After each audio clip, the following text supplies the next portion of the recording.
দেশি মুরগিটা আসলেই লস যদি মানুষ ভালোভাবে প্রপার টেক কেয়ার না করতে পারে। যদি করতে পারে তাহলে আলহামদুলিল্লাহ দেশির চাইতে লাভ অন্য মুরগিতে হয় না। দেশি মুরগি যেই পরিমাণ খায় খাবার তুলনায় ডিম যেইটাই পারে আলহামদুলিল্লাহ ভালো হয়, লাভ হয় আরকি। একটা মুরগি থেকে ৩ গুণ বেশি ডিম পাওয়া যায়। কারণ ওইভাবে তো পচা পয়সা মুরগি ওইখানে দুর্বল হয়ে শেষ। একদিনে তো কোনোভাবেই সম্ভব না। কারণ এগুলা যারা নতুন মানুষ ব্রুডিং এরটাই বুঝবে না। স্বাভাবিক ব্রুডিং এর বাচ্চা মেরে লস করে ফেলবে, টিকাইতে পারবে না। যার কারণে যারা নতুন তারা একটু বড় ১ মাসের বাচ্চাটা নিলে তার জন্য সবচেয়ে সুবিধা। আর যারা একটু পুরাতন আছে, এই খামার লাইনে আছে, একটু ভালো জানাশোনা আছে যে এগুলো কীভাবে ব্রুডিং করতে, একটু মেনটেনেন্স একটু কঠিন, শিখতে হয় আরকি। শিখতে পারলে সবই সহজ, কঠিন কিছু না। আসসালামু আলাইকুম সুপ্রিয় দর্শক, আশা করছি আপনারা সবাই ভালো আছেন। দর্শক বন্ধুরা, আজকে আমরা চলে আসছি গাজীপুর জেলার কাপাসিয়া থানার আড়াল গ্রামে। আজকে আমরা আসছি এই গ্রামেরই মাহবুব ভাইয়ের দেশি মুরগির খামারে। আপনারা দেখতে পাচ্ছেন মাহবুব ভাই এখানে প্রাকৃতিকভাবে দেশি মুরগি পালন করতেছেন। এখানে সুন্দর একটি বাজার রয়েছে যেখানে কিন্তু উনি এই মুরগিগুলো ছেড়ে পালন করতেছেন। উনি আজ থেকে 4 বছর পূর্বে পড়ালেখার পাশাপাশি অল্প কিছু মুরগি দিয়ে ওনার এই খামারে যাত্রা শুরু করেছিলেন। বর্তমানে কিন্তু উনি সফলতার সাথে এই ফার্মটি পরিচালনা করতেছেন, যেখানে 350 প্যারেন্টস রয়েছে এবং পাশাপাশি ওনার এখানে প্রায় 500-600 মতো বাচ্চা রয়েছে। উনি প্রায় 1000 দেশি মুরগি পালন করতেছেন। তো আমরা কিন্তু আসলে অনেকে শুনে থাকি যে দেশি মুরগির ডিম কম দিয়ে থাকে এবং এর ওজনে কিন্তু আস্তে আস্তে বৃদ্ধি পেয়ে থাকে, যে কারণে কিন্তু আসলে দেশি মুরগি পালনে অনেকে অনীহা প্রকাশ করে থাকেন, বাণিজ্যিকভাবে পালন করতে চান না, যে আসলে মুরগি পালনে লস হয়ে থাকে। মাহবুব ভাই আসলে কীভাবে লাভজনকভাবে এই দেশি মুরগিগুলো পালন করতেছেন তারই সার্বিক দিক আজকে আমরা আপনাদের মাঝে তুলে ধরার চেষ্টা করব, যে আসলে উনি কীভাবে সফলতার সাথে খামারটি পরিচালনা করতেছেন এবং আপনারা যারা নতুন উদ্যোক্তা রয়েছেন, আপনারা যারা দেশি মুরগি পালন করতে চান, কীভাবে পালন করলে আপনারা লাভবান হবেন, সেই সব বিষয়ে আমরা মাহবুবের সাথে আলোচনা করেছি। মাহবুব বেশ অভিজ্ঞ একজন খামারি। আশা করি ভিডিও যদি শুরু থেকে শেষ পর্যন্ত দেখেন আপনারা দেশি মুরগি সম্পর্কে অনেক কিছুই জানতে পারবেন। তো চলুন আমরা কথা বলি মাহবুবের সাথে এবং আপনাদেরকে দেশি মুরগির লালন পালন সম্পর্কে বিস্তারিত জানাই। আসসালামু আলাইকুম মাহবুব ভাই। ওয়ালাইকুম সালাম ওয়া রাহমাতুল্লাহি ওয়া বারাকাতুহু। ভাই কেমন আছেন? আলহামদুলিল্লাহ ভাই ভালো আছি। আপনি ভালো আছেন? জি আলহামদুলিল্লাহ ভালো আছি। মাহবুব ভাই দেখতে পাচ্ছি এখানে প্রাকৃতিকভাবে আপনি দেশি মুরগি পালন করতেছেন। জি, জি, জি, জি। প্রাকৃতিকভাবে দেশি মুরগিটা পালন করার চেষ্টা করতেছি আরকি। আচ্ছা, কতদিন যাবত এই দেশি মুরগি পালনের সাথে জড়িত রয়েছে? দেশি মুরগি পালনের সাথে জড়িত আছি ৩-৪ বছর, প্রায় ৩-৪ বছরের মতো আরকি। আচ্ছা, বর্তমানে আপনার ফার্মে কতগুলো মুরগি রয়েছে? বর্তমানে ফার্মে মুরগি আছে ৩৫০র মতো। 350? জি, ৩৫০র মতো, একটু কম বেশি হইতে পারে, ৩৫০র মতো। 350 কি প্যারেন্টস? জি, প্যারেন্টস। আচ্ছা, বাচ্চাও তো রয়েছে দেখতে জি, পাচ্ছি। জি, বাচ্চাও আছে। বাচ্চা আছে কতগুলো? বাচ্চা আপাতত বিক্রি হয়ে গেছে, তো এখন বাচ্চা 600-700 মতো আছে আরকি, 700-র মতো। 700? জি, তাহলে ছোট বড় মিলিয়ে প্রায় 1000 এর মতো মুরগি রয়েছে জি, আপনার জি, এখানে। জি, ছোট বড় মিলিয়ে 1000 বা 1200-র মতো মুরগি আছে। তাও ভাই, প্রথমে কতগুলো মুরগি দিয়ে খামারের যাত্রা শুরু করেছিলেন? প্রথম যখন শুরু করি শেখার সময় দেখা গেছে যে 10টা-20টা করে শুরু করতে করতে তারপর আমি নিজেই ম্যানুয়াল মেশিন, আমি যেহেতু ইলেকট্রিক্যাল উপরে পড়াশোনা করছি, ম্যানুয়াল মেশিন ভিডিও টিডিও দেখা, বিভিন্ন আপনাদের চ্যানেলে ভিডিও দেখা, এগুলো দেখা মেশিন একটা বানাইছিলাম। একটু একটু করে ছোটো করে শুরু করতে করতে বাচ্চা ফুটাইতে ফুটাইতে এইসব যাতে শিখতে শিখতে আলহামদুলিল্লাহ এখন মোটামুটি ভালোই বড় হয়ে গেছে ইনশাল্লাহ। মাও ভাই, দেশি মুরগি তো ডিম কম দিয়ে থাকে এবং এটার মাংসের গ্রোথও সেটা অনেক আস্তে আস্তে হয়ে থাকে, যে কারণে কিন্তু বাণিজ্যিকভাবে আমরা দেশি মুরগির খামার তেমন দেখি না, বা অনেকেই বলে যে দেশি মুরগি পালনের লস। বাট আপনি কিন্তু বাণিজ্যিকভাবে 3-4 বছর যাবত পালন করতেছেন। তো আসলে আপনি কিভাবে এই যে দেশি মুরগিটা 3-4 বছর যাবত সফলতার সাথে পরিচালনা করতেছেন, সেই বিষয়ে যদি একটু বিস্তারিত বলতেন। জি, দেশি মুরগিটা আসলেই লস যদি মানুষ ভালোভাবে প্রপার টেক কেয়ার না করতে পারে। যদি করতে পারে তাহলে আলহামদুলিল্লাহ দেশির চাইতে লাভ অন্য মুরগিতে হয় না।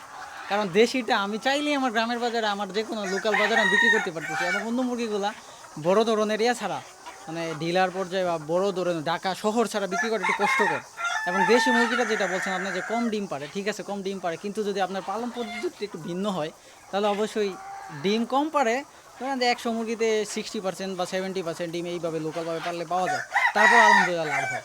দেশি মুরগি যেই পরিমাণ খায় খাবার তুলনায় ডিম যেইটাই পারে আলহামদুলিল্লাহ ভালো হয়, লাভ হয় আর কি। আচ্ছা আচ্ছা, একটা দেশি মুরগি থেকে বছর আপনি কতগুলো ডিম পেয়ে থাকেন? জি, বছরে হিসাব না, এটা হচ্ছে আপনার যদি একটা দেশি মুরগি ডিম 15-20টা করে পারে, তারপর কোচো ভাঙানোর উপর এটা নির্ভর করবে। আপনি যদি মুরগির পর্যাপ্ত খাবার দিতে পারেন এবং কোচো ভাঙায় ফেলতে পারেন আপনার নিজস্ব প্রক্রিয়ায়, তাহলে দেখা যাচ্ছে ডিমের পরিমাণ অনেক বেশি। কিন্তু যদি আমাদের মা চাচিরা যেইভাবে মুরগিগুলো পালন করে, যে দেখা গেছে যে একটা মুরগির ডিম পাড়ার পরে কোচো বসাইলে মুরগিটা বাচ্চা ফুটাইলো, এখানে জায়গা 20 দিনের মতো, তারপর আবার এই মুরগিটা বাচ্চা বড় বানায় ছাড়তে চাচ্ছে আরও 2-2.5 মাস জায়গা, এইভাবে করলে আপনার লস। কিন্তু আপনি যখন 200-300 মুরগি একসাথে পালন করবেন, মোটামুটি 200-300 যাই পালেন, একসাথে পালন করার পর এই মুরগিটাকে যখন আপনি কোচাটা একটু ডিম পাড়ার পরে কোচাটা আপনি পদ্ধতি অন্য ভিন্ন খাঁচাতে, যেই মুরগিটা ডিম পাড়ার পরে কোচা এসে পড়বো, ওই কোচা মুরগিটাকে যদি আপনি একটা খাঁচাতে দিয়ে সাথে কিছু মোরগ দিয়ে রাখেন, তাহলে দেখা গেছে যে এই মোরগের কারণে দেশি মুরগিটা আপনার কোচাটা দ্রুত ভেঙে যায়। এবং এই ডিমগুলো যদি আপনি মেশিনে ফুটান, একসাথে অনেক বাচ্চা ফুটান, ব্রুডিং করেন সুন্দর করে 15 দিন ব্রুডিং করার পরে ওই বাচ্চাগুলো বাইরে ছেড়ে পালার চেষ্টা করেন, মানে প্রাকৃতিকভাবে পালন করেন, তাহলে আলহামদুলিল্লাহ ভালো। কিন্তু যদি একটা মুরগি দিয়ে আপনি 8টা-10টা করেন, 20-25টা মুরগি মানে বাচ্চা ফুটান, তাহলে আবার হবে না। মানে অবশ্যই মেশিনে, ছোটোখাটো মেশিন দিয়ে হয়তো বা শুরু করবেন, অথবা যদি আপনি মুরগি দিয়ে বাচ্চা ফুটান, একসাথে 10টা-20টা মুরগি কোচে বসানোর চেষ্টা করতে হবে। তাহলে বাচ্চাগুলো যখন একসাথে নামবে, একই দিনে বসানোর চেষ্টা করতে হবে, তাহলে যখন বাচ্চাগুলো একসাথে নামবে ব্রুডিংটা সুবিধা, এবং একসাথে বেশি হলে এটা লাভজনক আর কি। আচ্ছা আচ্ছা, তাহলে মূলত হচ্ছে দেশি মুরগির ক্ষেত্রে কুচে বাঙানোটা খুবই গুরুত্বপূর্ণ। জি জি, কোচো ভাঙানোটাই গুরুত্বপূর্ণ, কারণ কোচো ভাঙাইতে পারলে ডিম মুরগিটা আবার দ্রুত ডিমে আসবে। কিন্তু যদি আপনি কোচো না ভাঙাইতে পারেন, ডিমের পরিমাণ কমে আসবে, আপনার লস হওয়ার সম্ভাবনা বেশি থাকবে। আচ্ছা, আমরা আপনার এখানে বিভিন্ন খাঁচা দেখতে পাচ্ছি যেখানে মুরগিও অলরেডি আপনি বন্দি করে রেখেছেন। জি জি জি, কারণ কারণ কুচে বাগানোর জন্য রেখেছেন। জি জি, কিছু মুরগি আছে যে কোচো বসা পড়ে, কোচো বসা মুরগিগুলো যদি ওই যে এখানে খাঁচা দেখতে পারতেছেন, আমি যদি খাঁচার ভিতরে দিয়া সাথে মোরগ দিয়ে রাখি, একটা খাঁচার মধ্যে 3-4টা মুরগি দিয়ে একটা মোরগ দিয়ে রাখি কোচো মুরগি, তাহলে মোরগটার কারণ খাবার দিই ভালো, খাবার পানি মানে সাপ্লিমেন্ট দিই, যেমন ইসেল আছে, হ্যাঁ জিঙ্ক আছে, এইগুলো দিলে দ্রুত গ্রোথটা চলে আসে, এবং আপনার হচ্ছে কোচোটা দ্রুত ভাঙে আর কি। মাহবুব ভাই, আমাদের দেশে মাছাচিরা যেভাবে পালন করে থাকে দেশি মুরগিগুলো প্রাকৃতিকভাবে, সেই ক্ষেত্রে তারা বছরে কি পরিমাণ ডিম পায়? আর আপনি এই যে একটু মানে কুচো ভাঙিয়ে পালন করতেছেন, এইভাবে পালন করে কি পরিমাণ ডিম আসলে পাচ্ছেন? যে আপনি মাছ চাষিরা যেইভাবে আসলে মুরগিটা পালন করে, ওনারা তো ছেড়ে পালন করে, পুরাই ছেড়ে পালন করে, এবং কোচো বসার পর কোচো বসায় দেয়, এইভাবে ডিমের পরিমাণ খুবই কম পাওয়া যায়। আচ্ছা, কারণ একটা মুরগি যখন 20 দিন কোচো বসা থাকে, বাচ্চা ফুটায় নিয়ে আরো 2 মাস ঘুরে, তাহলে এখানে 3 মাস শেষ, মাত্র 10-12টা বাচ্চা পায়। কিন্তু আমরা যদি এইভাবে পালন করি, একসাথে অনেক মুরগি পালন করে কোচো ভাঙাইতে পারি, এবং এই ডিমগুলো মেশিনে ফুটাই একটু বেশি পরিমাণ পালন করতে পারলে, তাহলে আলহামদুলিল্লাহ কোচো ডিমের পরিমাণ অনেক বেশি পাওয়া যায় মুরগি থেকে। কারণ আমি তো কোচো দেখা গেছে, একটা মুরগি কোচে আসলে খাঁচার ভিতরে দিয়ে যখন ভালো খাবার দিব, দ্রুত এই ডিমটা সে মানে কোচোটা ভেঙে যাবে। কোচো মানে হচ্ছে মুরগিগুলো ডিম পাড়া পরে শুকায় যায়, যদি ভালো খাবার দিতে হেলদি হয়ে গেলে আবার মুরগিগুলো ডিম আসা পরে পরিমাণে অনেক মানে দ্বিগুণ পাওয়া যায়, দ্বিগুণ কি 3 গুণ পাওয়া যায়। আচ্ছা আচ্ছা, তাহলে 3 গুণ ডিম পাচ্ছেন আপনি অবশ্যই 3 গুণ, এইভাবে পালন একটা করে? মুরগি থেকে 3 গুণ বেশি ডিম পাওয়া যায়, কারণ ওইভাবে তো কোচো বসে মুরগি ওইখানে দুর্বল হয়ে শেষ। আচ্ছা, কিন্তু আমি তো কোচো বসাইতেছি না, ওরে খাবার ভালো দিতেছি, এবং ওই ডিমগুলো আমি কৃত্রিমভাবে মেশিনে ফুটানোর চেষ্টা করতেছি, যার কারণে ডিমের পরিমাণ অনেক বেশি পাওয়া যায়। খাবারের উপর ওদের ডিমটা ডিপেন্ড করে, এবং কোচো বাঙানোর উপরে ডিমের পরিমাণ নির্ভর তবে করে। আপনার কাছ থেকে জানতে চাই, আপনি যে দেশি মুরগিগুলো পালন করতেছেন, এগুলো কি বাজারে ডিম বিক্রির জন্য পালন করতেছেন, এগুলো বাচ্চা উৎপাদন করে আপনি মাংসের জন্য পালন করতেছেন, কোনটা? না না, আমি আপাতত ডিম বিক্রি করতেছি না। ডিম শুরুকালে 1-2 মাস ডিমটা বিক্রি করছি, এখন যেহেতু ডিমটা হেলদি হয়ে গেছে, এখন আমি মেশিন কিনে নিছি, মেশিনে বাচ্চা ফুটায়া নিজে বাচ্চা বিক্রি করতেছি। আর যদি বাচ্চা বিক্রির পাশাপাশি আমি নিজে মাংসের জন্য চেষ্টা করছি, মাংসের জন্য করতে পারলে একটু বেশি লাভ হয়। বাচ্চাটা তো আমি আচ্ছা, দেশি মুরগি মাংসের জন্য পালন করলে বিক্রি করলে লাভ হয় ভালো? জি অবশ্যই বেশি লাভ হয় এটা। এই যে মাংসের জন্য আপনি দেশি মুরগি পালন করে বিক্রি করতেছেন, সেটা মানে কতদিনের প্রজেক্ট, কতদিন পালন করে কি পরিমাণ ওজন আসার পর আপনি এটা বিক্রি করতেন? জি, মাংসের জন্য পালন করলে 2 মাস 1.5 মাস বা 2 মাসের থেকে বিক্রি করা শুরু করে, কারণ একটা মুরগি ভালোভাবে প্রপার টেক কেয়ার করলে 1.5 মাসে 2 মাসে 300-400 গ্রাম ওজন আসা পড়ে। 400 গ্রাম 400 গ্রাম মুরগি তো অনেক ছোট। 300-400 গ্রাম মুরগি মনে হইতে পারে যে অনেক ছোট, কিন্তু ওজনের দিকে বিবেচনা করলে দেশি মুরগি ওজনের দাম কিন্তু অনেক বেশি, প্রায় 500-600 টাকা, 500-600, মানে বর্তমান বাজার কিন্তু 500-600। দাম দ্বিগুণ। জি, দাম দ্বিগুণ। এই কারণে যদিও সময়টাও লাগতেছে বেশি, গ্রোথটা কম মনে হইলো, লাভের পরিমাণ বেশি, কারণ মুরগিটা তো দাম অনেক বেশি। অন্য মুরগি ব্রয়লার বা অন্যান্য মুরগি 200-300 টাকার বেশি না, 300-350, কিন্তু দেশি মুরগিটার ওজন মানে বিক্রিতে কিন্তু 600 টাকা। আচ্ছা, এই যে মাংসের জন্য যখন আপনি মুরগিটা পালন করেন, হ্যাঁ, সেক্ষেত্রে খাবার কি দিচ্ছেন? মাংসের জন্য পালন করতে গেলে প্রথম ব্রুডিং কালে যখন আমার একসাথে 500-1000 বাচ্চা ফুটে, যখন ব্রুডিংয়ে টান দিই, প্রথম 10-15 দিন জিরো যে ফিডটা আছে, ফিডটা দিতে হয়। কারণ জানেন কি, যখন খুঁটটো দিব এটা ভালো হবে না, কারণ ফিডটা কোম্পানি বানায় এই কারণে যে ফিডের মধ্যে সকল পরিমাণ প্রোটিন বা যা যা দরকার একটা মুরগির শরীরে চাহিদা মানে দ্রুত বড় হইতে, সেগুলো দেওয়া থাকে, এবং শুধু চাল খাওয়ালে সেটা দ্রুত বড় হবে না। যার কারণে 15 দিন বা 1 মাস যখন আমি একটা সেটে ব্রুডিং অবস্থাতে হালকা গুঁড়া মানে জিরো ফিডটা দিই, যেটা জিরো স্টার্টার বলা হয়, ব্রয়লার স্টার্টার, এই ফিডটা দেওয়ার পরে একটু দ্রুতই গ্রোথটা চলে আসে। মোটামুটি আপনার 1 মাসে একটা এরকম পর্যায়ে হয় যে চিল বা অন্যান্য আক্রমণ করা, চিল বিশেষ করে চিল খাওয়া তো যেমন ছাইরা পেলে নিয়ে যাবো, যার কারণে 1 মাস পরে যখন মুরগিটা আমি বাইরে ছেড়ে দিই, বাইরে ছাড়ার পরে হালকা পাতলা তো ফিড কিছু দিই, এবং শাক সবজি মানে চাল আনুষঙ্গিক দেশি মুরগিকে যা খাবার দেয় মোটামুটি এইগুলো দিয়ে ছেড়ে পালন করলে এটা সুন্দর হয়, এবং মাংসের স্বাদটা এতটাও খারাপ হয় না যে ফিড খাওয়ালে যতটুকু খারাপ হয় আর কি। আচ্ছা, আপনি তো এখানে আবদ্ধভাবে এবং ছেড়ে দুইভাবে পালন করেন? জি জি, আমি আসলে প্যারেন্টসটাও ছেড়ে পালার চেষ্টা করি, কারণ দেশি মানেই সে ছেড়ে মুক্ত অবস্থাতে করবে, আর আমার যে এরিয়াটা অবশ্য দেশি মুরগি ছাইরা পালন করার উপযোগী একটা পরিবেশ। বাজারের মধ্যে? জি জি জি, বাজার এবং জায়গাটা অনেক, মানে এখানে 500-1000 মুরগি অনেক ছেড়ে পালন করা যায়, কোনো সমস্যা হয় না। আচ্ছা আচ্ছা।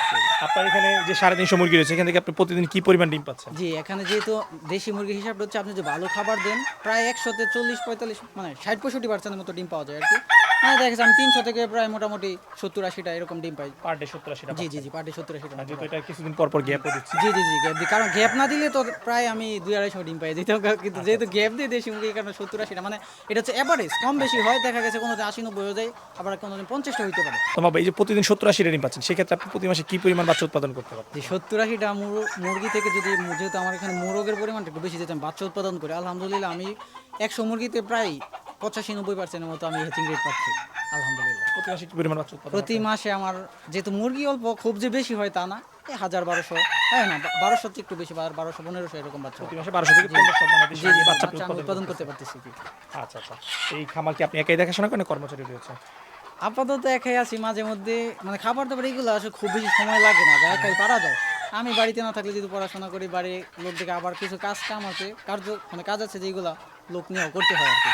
সব তো আর একা করে একটু সম্ভব না। এই খামারের পিছনে আপনার প্রতি মাসে কি রকম টাকা খরচ হচ্ছে? খাবার খরচ, ওষুধপত্র, মেডিসিন, বিদ্যুৎ বিল সবকিছু মিলে কেমন টাকা খরচ হচ্ছে? এই খামারের পিছনে আমার এই দেশে এই কয়টা দেশি মুরগির পিছনে মোটামুটি প্রতি মাসে আপনি যদি মাসে যদি হিসাবটা করেন, তাহলে দেখা গেছে যে আপনার ১০-১৫ হাজার টাকার মতো খাবার দেয় আমাকে। খাবার খরচ, খাবার খরচ আর ১০-১৫ আনুষঙ্গিক যে হাজার। খরচ জি, যেহেতু মুরগি অল্প তাই খাবার খরচটাও কম, মানে ওষুধ সহকারে। কারেন্ট বিল তো বেশি না, কারণ প্যারেন্টসের ঘরে একটা সাদা বাতি হলেই হয় 8টা-9টা পর্যন্ত, তারপর তো ঘুম। ফ্যান এখানে দেখতে না পাচ্ছেন। না, দেশি মুরগির ক্ষেত্রে ফ্যান ট্যান লাগে না, কারণ এইগুলা ব্রয়লার হইতো বা অন্য মুরগি হইলে লাগতো। আর বিশেষ করে আমি তো বাইরে ছেড়েই দিই। এই যে আপনার খরচে বলতেছেন একেবারেই কম, হ্যাঁ 10-15 হাজার টাকা ধরে নিলাম আমরা, 20,000 টাকা। জি। সেক্ষেত্রে আপনি যে বাচ্চা বিক্রি করতেছেন, হ্যাঁ বাচ্চা টাচ্চা বিক্রি করে প্রতি মাসে খরচ টরচ বাদ দিয়ে আপনার কেমন কি লাভ লস থাকতেছে এখানে? জি, যদি এই টাকা থেকে আমি বাচ্চা উৎপাদন করতে পারি ঠিকঠাক মতো মেশিনে, যদি এটা তো ধরেন একুরেট লাভের হিসাবটা বলা যায় না, কারণ এটা অনেক প্রসেস, যেমন মেশিনে জিম যাবে, কারেন্ট জ্বালকে এনে, মানে সব মিলে মোটামুটি এভারেজে আলহামদুলিল্লাহ ভালো একটা প্রফিট হইতেছে, যেটা এই অল্প কটা মুরগি থেকে আলহামদুলিল্লাহ আমি চলে ফিরে যেতে পারছি আমি নিজে ব্যক্তিগত খরচা। এখন যদি আমি আরও বাড়াইতে পারি তাহলে আলহামদুলিল্লাহ আরও ভালো হবে আর কি। আচ্ছা আচ্ছা। এই যে পড়ালেখার পাশাপাশি তাহলে বলা যায় আলহামদুলিল্লাহ ভালোই আছেন নাকি? জি আলহামদুলিল্লাহ অবশ্যই ভালো আছি। আচ্ছা। আমার নিয়ে কি চিন্তা ভাবনা রয়েছে আপনার? না, খামার নিয়ে চিন্তা ভাবনা হচ্ছে আমি আরও বড় করবো, যেহেতু আমাদের এখানে জায়গা আছে অনেক, আমি আরও বড় করব। বড় করার পরে মানে দেখা যাক কী হয় আর কি, ইনশাআল্লাহ চেষ্টা আছে। তবে খামার তো একটু রিস্ক, তো তাও চেষ্টা করতে হয়, মানে সুন্দরভাবে পরিচালনা না করতে, বায়ো সিকিউরিটি সবগুলো মেনটেন না করতে পারলে খামার একটু রিস্ক, কারণ এটা তো লাইফ আপনার খরচটা দিতে হয় আর কি। এই যে বায়ো সিকিউরিটির কথা বলেন, হ্যাঁ 4 বছর ধরে পালন করতেছেন, কখনো কি কোনো বড় ধরনের সম্মুখীন হয়েছেন, মানে লসের সম্মুখীন হয়েছেন? না আলহামদুলিল্লাহ হই নাই, কারণ আমি যেহেতু এগুলো প্যারেন্টস হিসাবে নিছি, সম্পূর্ণ যত একটা মুরগি প্যারেন্টস বানাইতে যতগুলো ভ্যাকসিন প্রয়োজন, blood flu, H5, H9, Ranikhet, cholera, যত ভ্যাকসিন আছে আলহামদুলিল্লাহ আমার সকল ভ্যাকসিন কমপ্লিট। এবং বায়োসিকিউরিটি আলহামদুলিল্লাহ আমার পুরোটা এরিয়া যেহেতু বেড়া দেওয়া, মানে বাউন্ডারি করা, গেট আছে, জীবাণুনাশক আছে। আমি নিজে আসলে জীবাণুনাশক স্প্রে করি, বাইরের কোনো মানুষ তো ঢুকতেই পারে না, যার কারণে আলহামদুলিল্লাহ বড় ধরনের কোনো সমস্যার সম্মুখীন এখনো পর্যন্ত হই নাই।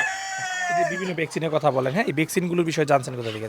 ভ্যাকসিনগুলো ভাই, আমি আসলে এই মুরগির প্রতি আমার আগ্রহটা ছোট থেকেই, এবং খামার পর্যায়ে এইগুলো আস্তে আস্তে শিখতে আলহামদুলিল্লাহ আমি ভ্যাকসিন সম্পর্কে আলহামদুলিল্লাহ সবই জানি ইনশাআল্লাহ। আচ্ছা আচ্ছা, মানে একদিনে আসলে এই পর্যায়ে আসা না, একদিনে তো কোনোভাবেই সম্ভব না, কারণ এইগুলা যারা নতুন মানুষ ব্রুডিংয়েরটাই বুঝবে না। স্বাভাবিক ব্রুডিংয়ের বাচ্চা মেরে লস করে ফেলবে, মানে টিকাইতে পারবে না। যার কারণে যারা নতুন তারা একটু বড় 1 মাসের বাচ্চাটা নিন, তার জন্য সবচেয়ে সুবিধা। আর যারা একটু পুরাতন আছে, মানে এই খামার লাইনে আছে, একটু ভালো জানাশোনা আছে যে এইগুলো কীভাবে ব্রুডিং করতে, একটু মেনটেনেন্স একটু কঠিন, শিখতে হয় আর কি। শিখতে পারলে সবই সহজ, কঠিন কিছু না। আচ্ছা, আপনার সাথে কথা বলে খুবই ভালো লাগলো। আপনার ভবিষ্যৎ পরিকল্পনা যেন আপনি সফল হন সেই প্রত্যাশার কি বিদায় নিচ্ছি। ভালো থাকবেন। জি আলহামদুলিল্লাহ, আপনার ভালো থাকবেন।